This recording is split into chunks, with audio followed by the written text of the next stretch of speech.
Söyle kim haklı sevdiğim.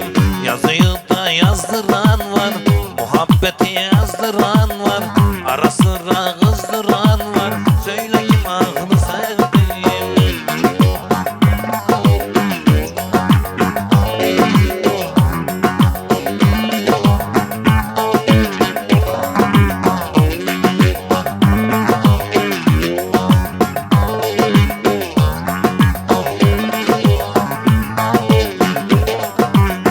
Her acıyı tattıran var, papuç gibi yutturan var, tükürüğü yutturan var.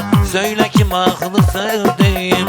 Her acıyı tattıran var, papuç gibi attıran var, tükürüğü yutturan var. Söyle kim haklı sevdiğim.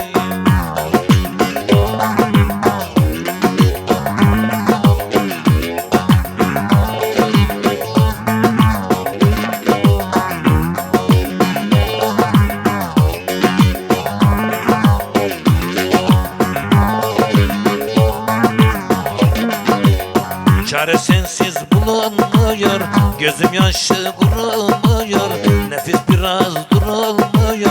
Söyle kim haklı sevdiğim. Çare sensiz bulunmuyor, gözüm yaşı kurumuyor, nefis biraz durulmuyor.